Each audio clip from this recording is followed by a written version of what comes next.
And here we are. So good morning, good afternoon, good evening, everyone, wherever you happen to be in the world today. Welcome, one and all, to Coffee Talk. That is right.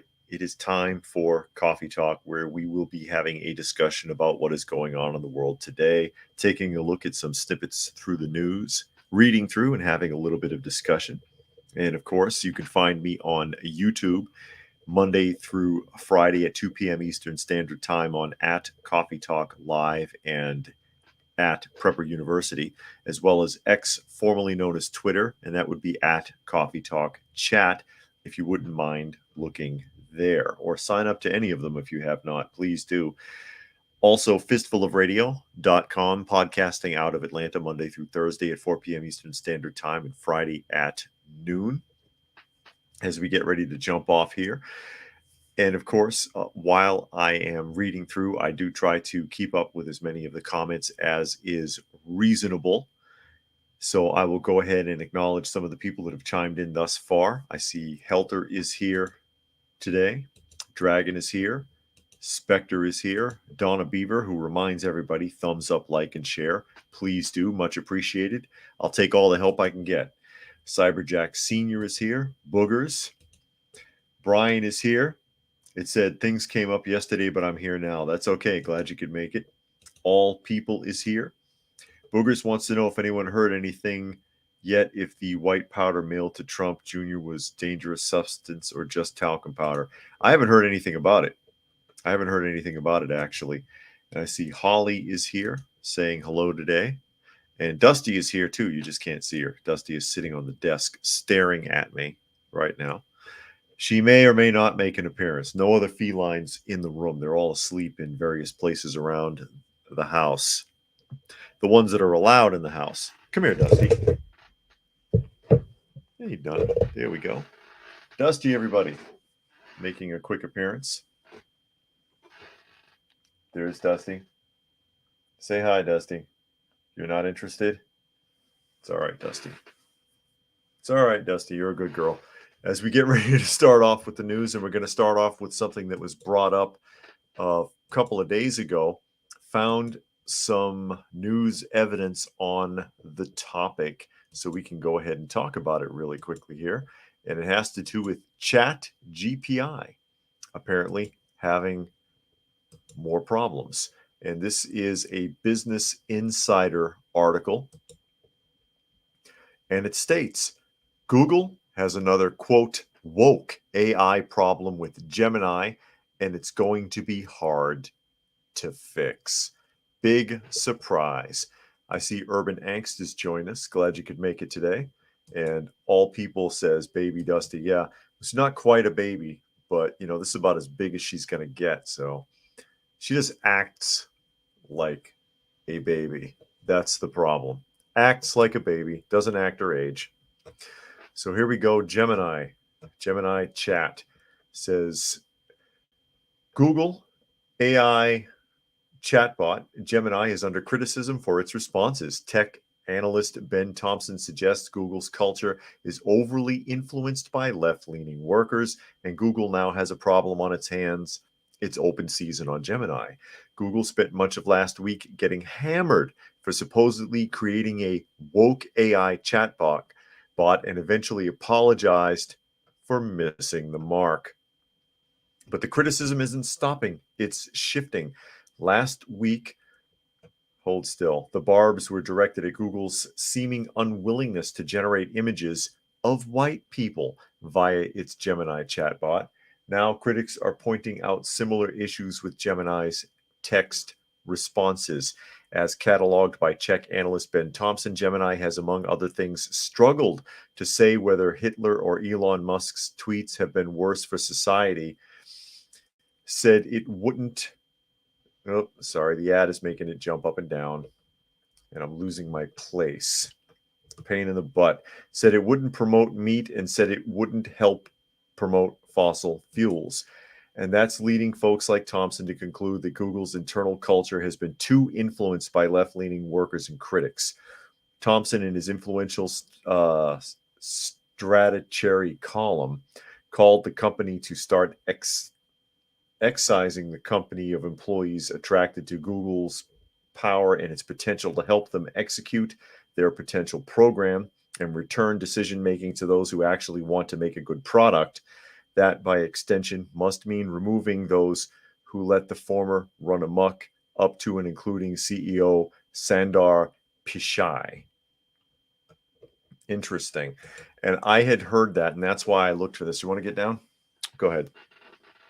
That's why I looked this up. I looked for an article on the subject, and I had a hard time finding one, actually, that it was suggested earlier in the week or last week that they could not get chatbot to create images of Caucasians.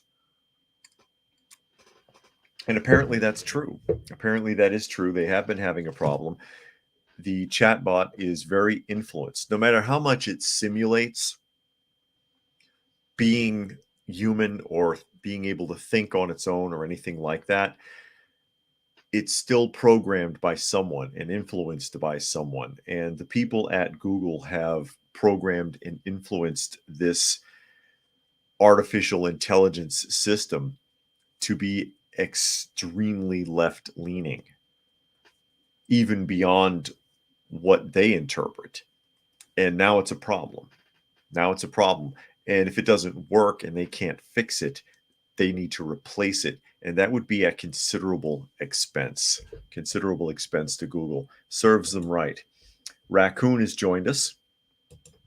And Urban says, who remembers when the chess master Gary Kasparov played against Deep Blue, a mysterious computer no one was allowed to see behind the door except the tech team in 1997? That sounds familiar. Hector says it's not AI, it's just another program designed to do what its sick creators want. I see Zane has joined us. Dragon says those who control the present control the past, and those who control the past control the future. And of course, that's from Orwell's 1984. And also goes on to say they've just ensured that anyone looking for truth will not use their product. Great job, Google. Not that it was that reliable to begin with. I remember when Hillary and Donald Trump were going against each other for the presidential race when she lost. If you looked up anything about voting or the election or whatever, it was only articles about Hillary Clinton would pop up. How do I vote for Hillary Clinton? That's not even what I asked you, but that's what you would get. So Google, not much has changed there. Not much has changed there at all. Brian says the search results on Google and Bing, all of them are left-winged biased too. Left-wing biased, yeah. And you know who's worse than that even? AOL. Because, AOL has been altered drastically since the old days when you had to pay for the service, when you had to pay for the connection, back when everybody had dial-up modems. And AOI has morphed into something terrible. AOL has morphed into something terrible now. Urban says there's a saying in the computer tech field, garbage in, garbage out. Yeah, GIGO, that's an old term from way back before we even had a mouse to play with. Because when I first learned computers, it was before the mouse was just coming out. When I took my original computer courses, the mouse was just coming out, but we didn't even have any to work with in the classes. And that's when you had to do everything with the F keys to navigate around the system. But yeah, GIGO. So apparently it's a really woke system. It's not working well. And it's being called out. And if they can't fix it, which likely they won't be able to, it means it has to be replaced. Not that Google doesn't have the money. Not that Google can't afford it. Google's finances run very deep. They're massive. They are huge, deep pockets, which go very deep into YouTube as well, which is why it is so difficult to get anything done on YouTube anymore. As you all well know, I've been hammered quite a bit on both of the YouTube channels. They make being a so-called content creator, because that's the term they like to use to describe the people who put up videos on YouTube, content creators. They make it very, very difficult to get it done. They make it discouraging. They make you want to quit. They make you want to give up. You just feel like, you know what? This is pointless. Every video gets a strike. Nobody sees it. People don't get alerts. What's the point? But they punish you. They punish you. But that started happening when Google purchased the service. And now you see the end result. They have their picks. They have their favorites. If I was sitting here with a rainbow flag draped over my shoulders, I'm sure I would get 1 million views a video, but that is not going to happen. So we're going to jump from Google headquarters to Colorado. This is interesting, and I'll explain why. News Nation article, Colorado town votes against becoming a migrant sanctuary city. They're not having it, so they say. So they say. And we will see.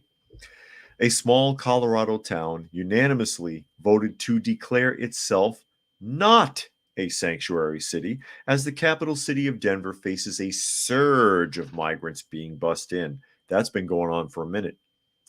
Michael Lekind, the mayor of Monument, Colorado, joined News Nation Now to discuss the vote, saying his city's budget doesn't have space to support migrants. There is no money set aside for the kind of issues that Denver is experiencing. It was never brought up during our budget workshops. So sticking to the fiduciary obligation we have towards our residents, it does not surprise me that we are all in agreement on how our money was going to be spent. Migrants released onto the streets of San Diego after center closes. Oh, that's an ad. Earlier this month, Denver mayor said that the city was reaching a breaking point with migrant arrivals as officials continued urging the federal government to expedite work permits for migrants. LeKind hopes that the town's decision helps stem the flow of migrants into Denver and nearby Canyon City. Our decision is not about discrimination or being anti-immigrant. It's about upholding the rule of law and ensuring the safety of our residents and making sure that our taxpayer dollars are being spent effectively. In Denver, Mayor Mike Johnson is reallocating $10 million from the contingency fund and $15 million from a business remodel fund, strategically managing the city's budget by keeping positions vacant and conducting a thorough review of contracts and programs.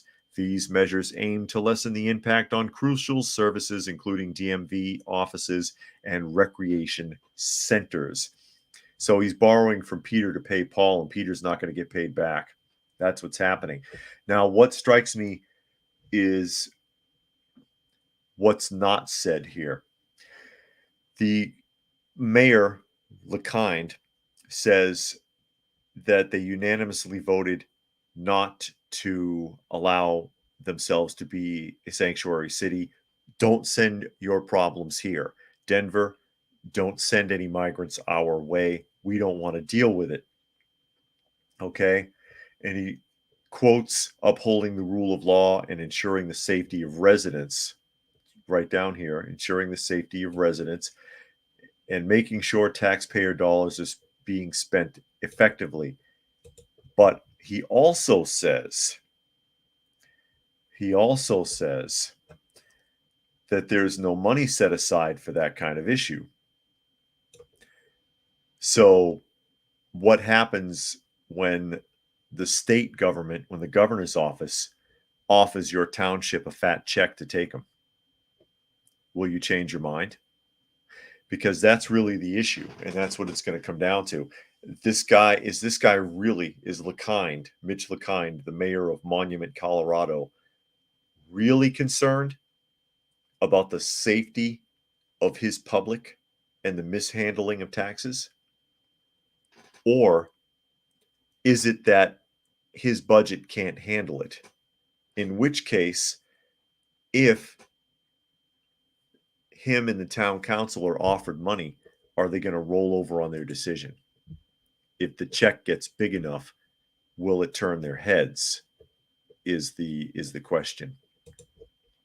All People says AOL, now owned by a group that's called Oath, and that group is said to have ties to Freemasons and Illuminati levels. I don't know about all that. I don't know about all that, and I don't know how seriously to take the whole Mason and Illuminati rigmarole either. Having been a former Mason, and I've talked about that before, we didn't do anything. Hell, they couldn't decide what to do for lunch. And then the argument that people usually throw at me is, oh, that's because you weren't important enough. Okay, you could say that about any government, any organization within government, any corporation, any company in the world. Most of the people involved aren't important enough to even know what the hell's going on. Freemasons running things, I don't see it, but whatever.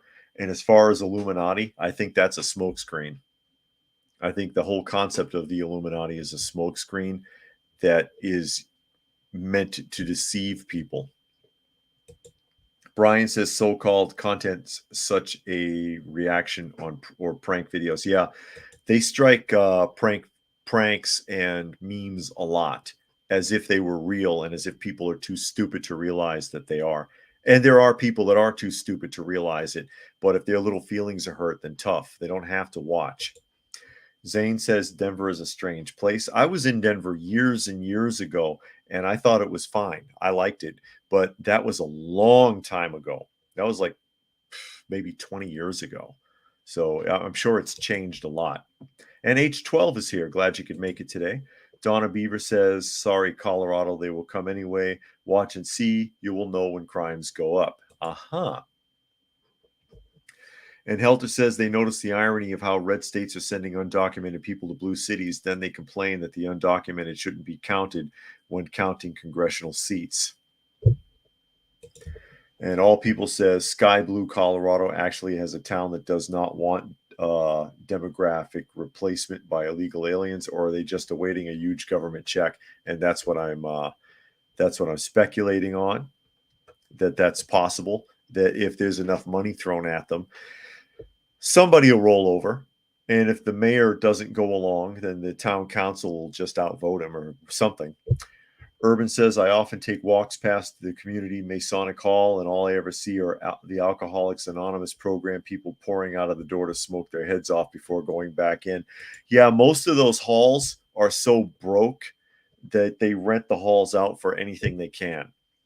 When I was in Topeka, I was in Lodge 51, and they couldn't afford to do anything. I mean, they were having pancake feeds and opening fireworks stands and doing other community stuff and renting the hall out and whatever to get enough money to repair holes in the roof in that lodge. So it depends because each one has to take care of itself. So like I said, and there could be people way, way up in some upper echelon of the Masonic order.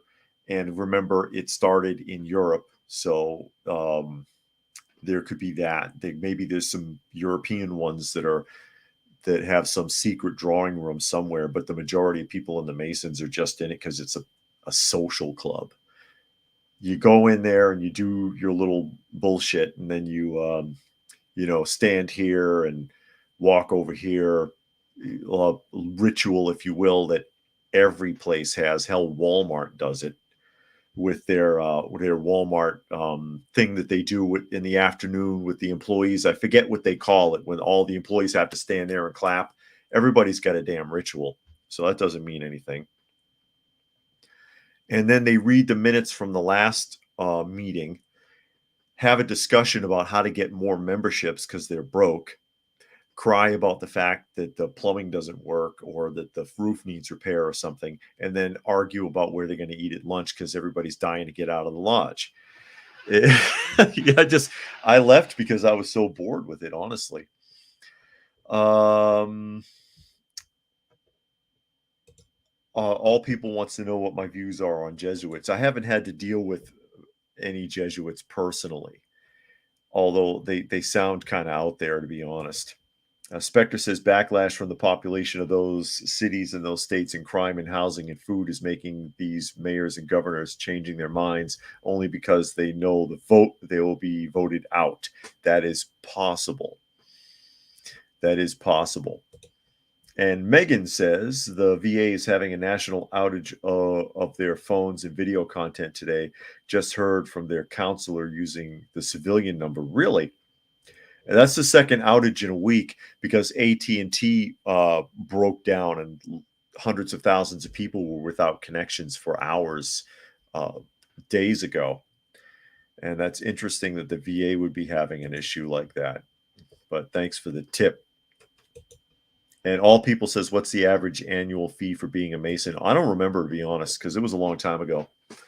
It wasn't much. It wasn't much. It was like less than $100 a year or something. But it wasn't much. And All People says, was I a Mason by invitation or by an application? Kind of by invitation, because I knew somebody who was in that lodge, but that was actually part of the Scottish Rite. And I did a video about it a long time ago. And it's amazing having done it, because I did it for a few years, really. And then just got sick of it and bored and just never went back. And they don't even care. So they don't even call you. You don't show up, you don't pay your dues. They don't care. But it's amazing the misconceptions people have about it and what it all means to people and how they react to it and how brainwashed they are. It's another distraction, I'm telling you, because they had their heyday. They were huge at one time, and you see the parodies of it. You saw the parody of the lodges on the Honeymooners. You saw it on the Flintstones, the Grand Poobahs. It was huge. It was absolutely huge.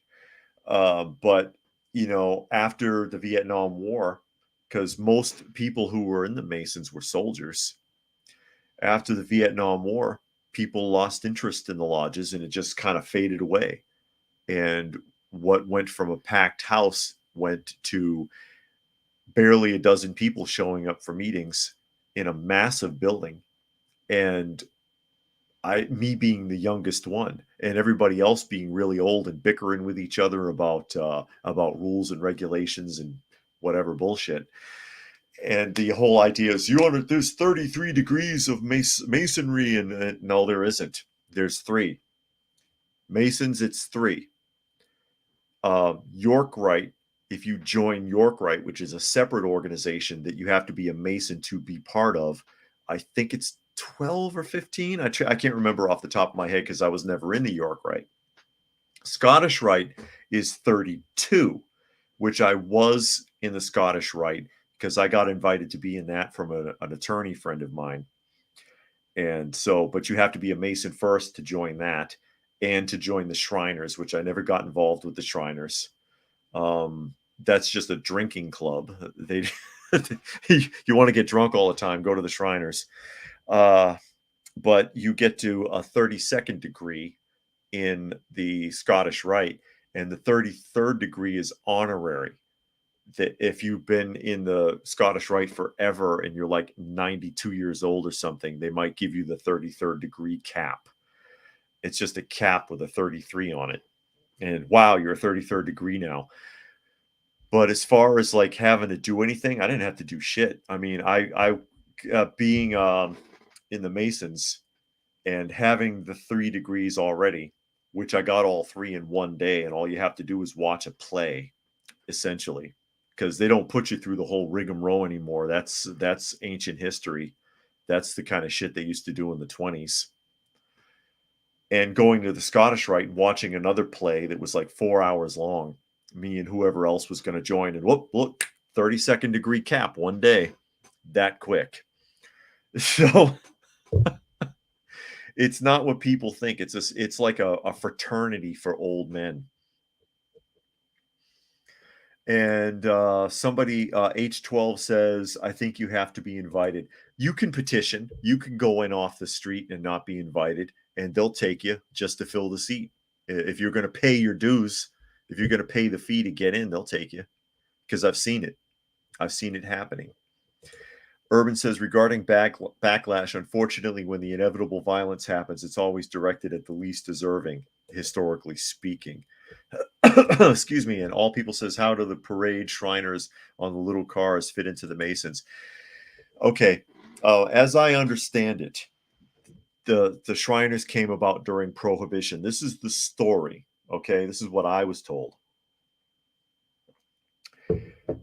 You could still have alcohol legally if you were a social club within the confines of your own club. So the Masons came up with the scheme of doing the Shriners so they could have a place to go and drink. There you go. Without it being directly affiliated with the Masons, but you have to be a Mason to join the Shriners before you could do that. I was just never interested in that. I was never interested in being involved in the Shriners. Max says, what I thought that they were all woke and progressive with their open cannabis use. Who's open cannabis use? Spectre said their ancestors go back to the Highlanders and to Eric the Red and Leif Erikson. And Raccoon says, wasn't Walt Disney a 33? I have no idea. But it's not that hard to get. Trust me. The only rule I ever heard about 33 is you can't ever ask for it or inquire about it. They just, a group of them just kind of vote on whether or not somebody should get it. And like I said, they're usually pretty old. Urban says, what, no hazing rituals for the Masons? But I thought it was all about hazing rituals. Now they've done away with all that. Because, bullying and bullshit, even back then, there was no hazing. I didn't have to do anything really. Just watch a play and listen to some diatribe that I don't even remember. It's like biblical stuff, the play, because they talk a lot about Hiram Abiff, who is named in the Bible. And it's some story that's made up about him because there's nothing to back it up. And there's a lot of other allure that the Scottish Rite technically comes from. Oh, who was it? From the Knights Templar, and that they had discovered Solomon's treasure and some kind of garbage. There's nothing to back any of that up. It's just all hearsay and stories. And then, of course, you do have the book. Oh, what was that book? Written by Pike. There's a book written by Pike, and a lot of people reference that book. And Pike wrote this around the time of the Civil War or sometime in the 1850s or something. I read that book. Confusing as hell. Absolutely confusing as hell. Ask anybody in the Scottish Rite, because it's like Scottish Rite and Freemasonry by Albert Pike or whatever, and they'll tell you, I don't understand it either. Nobody does. Nobody knows what the hell Pike was talking about. Wow, we went down a deep rabbit hole with this. The only lodge, because there's Red Lodge is the main lodges.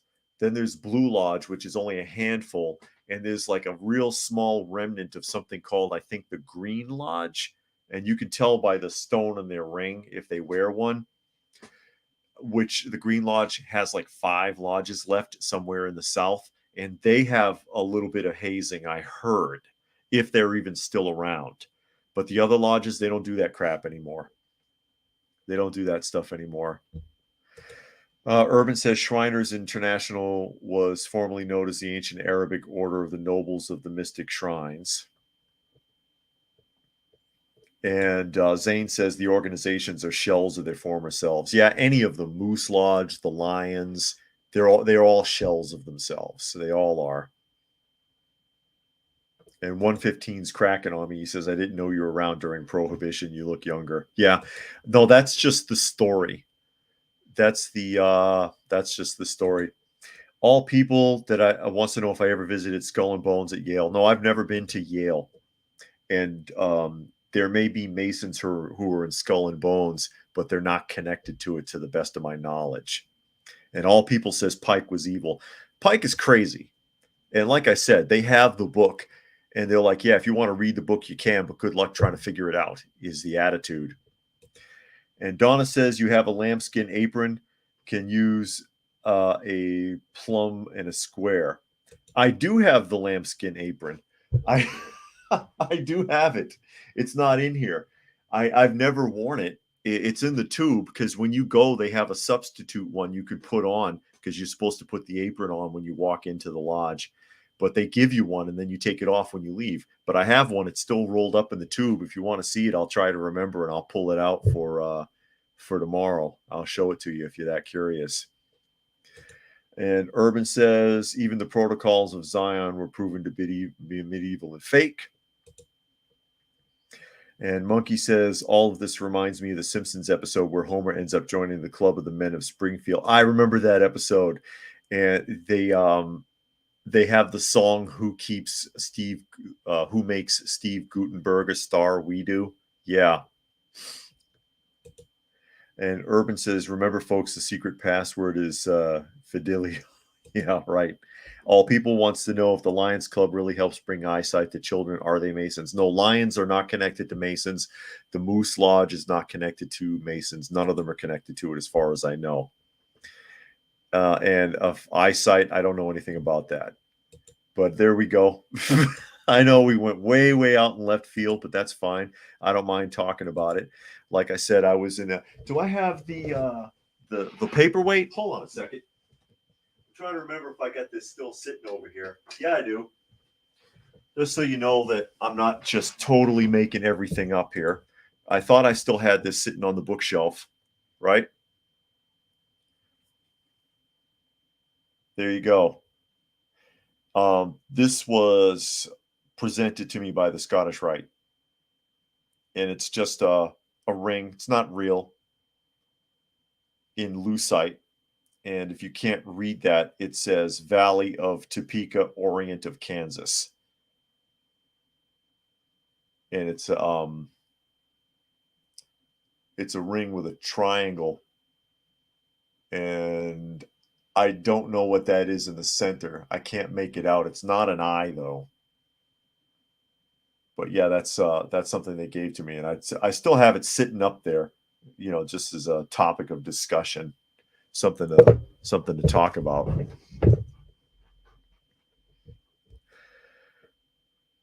And here we are. Let's see. Urban says, you want to increase clicks and subscribers, start a nightly show about secret societies like the old radio show Coast to Coast with Art Bell. There's a niche in that market. And Spectre says Lions Club has a program that helps people get glasses. That explains that. Okay, so there we go. But yeah, I do have, aside from this, I forgot that was up there until you guys brought it up. But I may as well keep it. Why not? What's the difference? It's just a memory now. But I do have a lambskin apron, and it's in a big cardboard tube as presented, and I can show it to you tomorrow if you're curious about it. I think it's in a storage tote in the garage, if I remember correctly. So we'll go ahead and we'll shift back around here as we barely cut into the topics. And Monkey says, tell them you're a former member of the Masons and people will come flooding in. And they'll just deny everything. You're lying and you're covering for the Masons. When I talked about it in the video a couple of years back, somebody accused me of being a Masonic apologist trying to cover for them. And I was like, I'm not in the Masons anymore. What am I going to cover for? Why would I bother? They're not paying me. I don't get anything from them. And Spectre said, yes, please. I guess he wants to see the apron. I'll try to remember. I'll try to remember. And Brian reminds us that the Simpsons episode was the Stone Cutters Club episode. Okay. So back. And if you have any other questions, let me know and we can get back to the topic. But let me just cut back into the news here. And this is a Fox News article. New York City taxpayers are fleeced for millions. No kidding. You could put that about anything in New York. But this is about rushed, overpriced, no-bid contracts for migrant services, according to a recent audit. New York City taxpayers have been fleeced for millions of dollars with emergency no-bid contracts awarded by Mayor Eric Adams' administration to buy services for illegal immigrants, an audit finds. No tax money, no tax money that goes to any kind of program, city, state, county, should be a no-bid contract. That shouldn't be allowed, okay?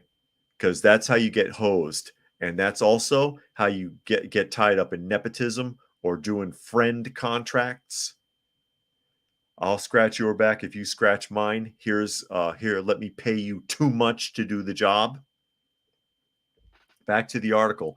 A report released Tuesday by New York City Comptroller Brad Lander analyzed 4 emergency asylum seeker related contracts held by different city agencies and found that prices paid varied wildly for similar services across the 4 contracts. The Adams administration also paid significantly higher rates to outside contractors than what the city would usually pay to existing shelter vendors and public sector employees, according to the audit.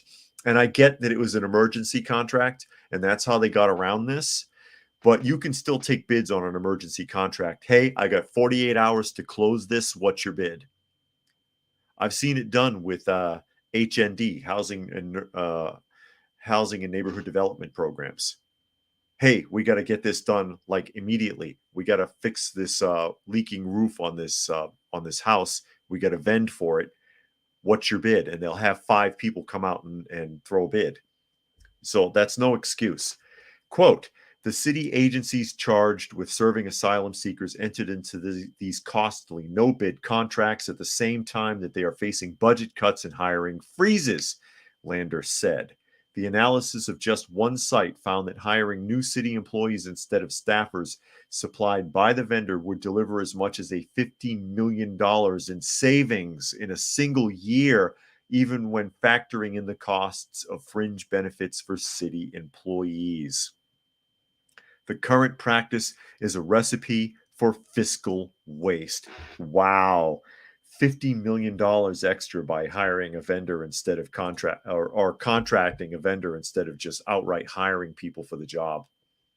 $50 million for just one contract.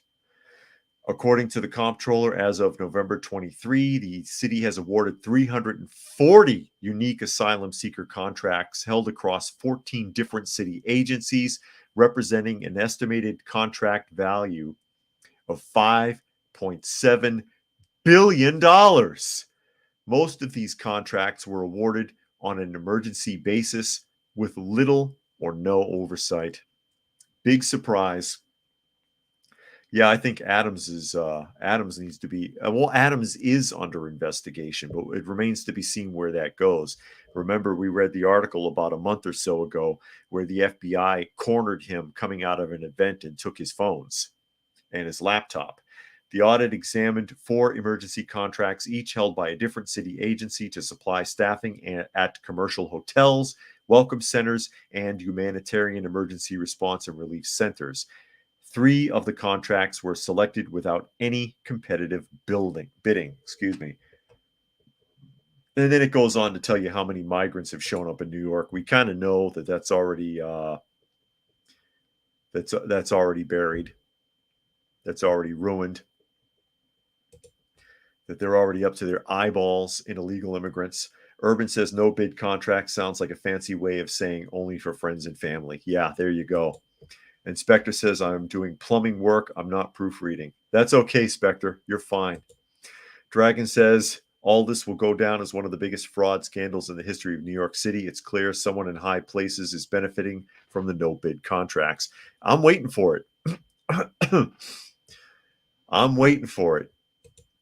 Helter says, New York City is financing all of this free-for-all so that the illegals can stay, live, and get everything for free for years now. Nobody cares because it's not their cash. Yeah, the lawmakers don't care. Everybody else should. Everybody else should. The unknown says Adams is under investigation because he publicly put pressure on the White House. And then Zane said that they wish they fixed their infrastructure problems as opposed to making more problems. Yeah. It's a terrible waste of money. It's really easy to spend other people's money, especially when you're a government official. They don't care. It's not your money. All we want is for these people to do the damn job. Just do the damn job. Stop trying to be fancy. Stop trying to be the first. Stop trying to be a political celebrity. And stop spending the money as if you're printing it yourself. I've stated it 100 times, if I've said it once, that we could probably operate on half the tax money that gets taken from people if it wasn't misused, mishandled, and misrepresented. It's disgusting, and this is an example of it. As was pointed out in the article, a single contract, one contract that was examined, they could have saved $50 million on per year if it was handled correctly, and wasn't. 50 million, just one, and there's 340 contracts. That's a scary thought. And then Spectre said it can't last much longer. It'll eventually collapse, no way around it. And the sad thing is, this is the point to it all. Yeah, they want to collapse it because, again, they think they're going to build something out of it. Oh, we'll build something new and fresh on the ashes of the old. We'll be the phoenix. No, you won't, because you're creating a social problem that can't be fixed. Not in even 1 or 2 generations. Yeah, that's the point. Spectre says can't build back better without destroying what once was. Yeah, if you have the capacity to actually build something, but they won't. They're not going to fix it. It's going to stay ruined. It's going to stay ruined. It'll take decades to repair the damage. And then Urban says if they don't siphon the country's wealth for the Ukraine, they'll give it away in smaller chunks to their own people domestically to take it offshore for them. Yeah, you mean like the Biden clan and their little side businesses with Ukraine and China? Leading you from New York back to Atlanta, local story, but not quite so local. This is one that's getting suppressed in the news. And this is from CBS News Local. Suspect in murder of Georgia nursing student entered the U.S. illegally. Okay. And there's a big tie-in with this, and there's an important point made. This is the guy, they caught him, apparently. But the article goes on to read, the suspect in the murder of Georgia nursing student Laken Hope Riley entered the U.S. illegally from Venezuela, officials said Sunday. Is he Venezuelan, or did he just come here from Venezuela? The suspect, 26-year-old Jose Ibarra, was arrested by U.S. Customs and Border Protection on September 2022 after he unlawfully entered the U.S. near El Paso, Texas. U.S. Immigration and Customs Enforcement said in a statement. Ibarra was released by U.S. border officials pending a review of his immigration case, according to ICE. And in the ICE statement, Ibarra was arrested almost a year later in August of 23 by the New York Police Department officers in charge with acting in a manner to injure a child under the age of 17 and a motor vehicle license violation. The statement did not elaborate on the details of the charges. However, the New York Police Department said it had no record of an arrest of Ibarra. The Athens Clark County Superior Court on Monday denied Ibarra bail. ICE has requested to detain Ibarra if and when he's released from criminal custody so it can seek his deportation. All right, now here's the problem. And this is a problem. I've seen similar stories to this, and they're all local stories. This is happening all over the place in little chunks, if you will. He murdered this girl. Okay? He has been arrested in this country for violence before. He's been thrown out of the country before, and he got back in again. So this is habitual. He's one of these migrants of interest, or special interest migrants, rather, that they keep warning us about. That I think to date, 100,000 in the last 3 years, special interest migrants have passed over the border. People that are coming from banned countries, people that are with criminal records, people that have links to terrorism, and so on. He's on this list. Got in again. He's been in this country several times and thrown out. He's been arrested in this country and released. Now he's committed a murder. And what does ICE want to do? They want to detain Ibarra so they can seek deportation again. Why? So he can sneak back in and kill somebody else? Because he got away with it? Or kill somebody wherever you send him? Is that the idea? Spectre says in 95, when the camera was out with those devices that hook to your cell phones to swipe, I saw digital currency coming and been preaching this since then, but no one listened. Dragon says, and here comes the NGO defense attorneys to help the unaccompanied Venezuelan minor seeking asylum from the war in Yemen. And Av Kebab says, how does it speak about this country? And it's Russia that's stupid. Yeah, Russia's stupid. They're not that stupid. It's not so easy to sneak in there. And then Zane says, that's sad. We just throw him out. Yeah. Well, I mean, it'd be irresponsible to send him.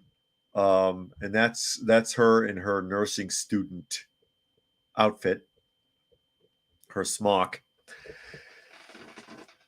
It's, I mean, if you could deport him and the officials there would incarcerate him, that's fine. But otherwise, you're just deporting him and he's just going to walk and probably come back again because he's been here more than once and committed crimes here more than once. As was stated up here, let me see where it was. The charge in New York in 2023 was that he injured a minor under the age of 17, actual age not disclosed, and that there was some kind of a motor vehicle violation as well. And that they can't find an accurate record because he was released without charges then. What do you think would happen to me if I injured a minor, if I went up to some 12-year-old and punched him out? Do you think that would go well for me? Well, we're going to give you a warning this time. And D'Lo is here, says they're late. That's okay. Glad you could make it, D'Lo. All People says, exactly, tons and tons of these illegals are entering the U.S. by first crossing through South America, then through the Darien Gap, Central America, then Mexico and North America.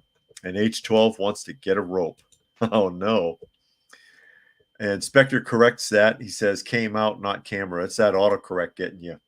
And 115 says, the last thing he should ever see is a bright flash. You want to waste ammo? Oh, you don't want to hear what I think they should do. You don't want to hear. I don't know if I could even say it on YouTube, but yeah. Well, I'm all for the whole biblical method of dealing with people who commit heavy-handed crimes, as the Bible would explain it: a heavy-handed crime, an unforgivable sin, a sin that should not be forgiven, which would be murder, would fall into that category. Just an outright murder, not a self-defense killing or something like that, but an outright murder calls for immediate execution. And there's a reason for that. And it's not a deterrent. That's the liberal mindset. Oh, well, execution's not a deterrent to murder, so it doesn't work. So we need to just keep people in jail on taxpayer funds for eternity. No, it's not meant to be a deterrent. It's supposed to be the idea of executing a criminal who has committed a high-handed crime is supposed to be to keep a public menace from becoming a public burden, because then everybody's got to pay for his existence. So then he becomes a drain on all of society through the way of tax dollars, if nothing else. The only stopgap with me is make sure that person actually committed the crime if you're going to execute them, because there have been many people incarcerated who turned out to be innocent and executed who turned out to be innocent. So you've got to be sure, but I'm not against execution by any means. And Donna Beaver says Trump said they don't send their best. No, they don't. No, they don't. And Ave Kebab says, I'm sorry, I came to the realization lately it's better to take care of myself. Fighting the system of people that don't take care of themselves is a waste of time. And it says, you were muted for 2 or 3 seconds. Was I? Was I muted? Urban says the migrant suspect is fulfilling an important societal role. Someone is counting on him and tens of thousands of his compatriots to get the job done. What other explanation for the special treatment? And All People says the other nations of the world are emptying out their insane asylums and prisons and sending the occupants to the U.S. and other Western lands. I would not be surprised if that was the case at all. I would not be surprised. Unbelievable. Why don't we jump to Pennsylvania? Pennsylvania, and something to say about Pittsburgh. Pittsburgh here has a solution to their lack of funding for the police department. Bottom line, they're not going to come. Fox News article, Pittsburgh police won't send officers to certain emergency calls and will redirect them to a telephone unit. Translation, a chatbot. You're going to talk to AI. Police officers in Pittsburgh, Pennsylvania will no longer respond to lower priority calls that the Bureau says do not require an in-person response and will instead redirect them to its telephone reporting unit. Officers will still respond to an in-progress emergency where a person may need medical aid, domestic disputes, or calls with evidence, or where the mobile crime unit will be requested to process a scene, the Pittsburgh Bureau of Police said in a statement announcing changes. The telephone reporting unit will field calls for theft, harassment, criminal mischief, and burglary alarms, according to WPXI. The change went into effect on Monday as part of a sweep of operational adjustments at the Bureau meant to allocate its resources in a more efficient way to better serve citizens. How do you better serve citizens? You ignore them. Yeah, we'd like to come out. But your emergency doesn't quite fit the bill. Sorry, we can't help you. No one will come. But they'll still report to in-progress emergencies. So if you got shot, well, I would expect an ambulance to show up. The police will come and do a report, I guess. I guess that's the idea. And no longer will they come out for theft, harassment. So if someone's bothering me, you won't help. Someone's following me home. Someone's flashing me in the park. Too bad. Theft. Someone broke into my house. Someone robbed me at gunpoint. Yeah, we can do that over the phone. Criminal mischief and burglary alarms. You're going to ignore burglary alarms? You might catch them in the act. They're going to ignore burglar alarms? Zane says, translation, buy a gun because the police won't help you. They can't help you. We can't help you. It's too bad. So back to the article here. It's kind of the whole point of the police force, isn't it? You know, when you call them, they're supposed to be there. Yeah, I mean, it is taxpayer money funding this, right? According to resident Matthews, that's the whole point. If you call and they don't come, what's the sense in having them at all? Do you know what I mean? Yeah, I agree. You know what? If you're not going to come, I will handle everything my way. How about that? My way. I sound like Danny Glover from, what was that? The original Lethal Weapon when he had the grenade.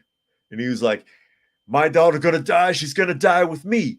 My way. And then, of course, the grenade turned out to be a smoke bomb.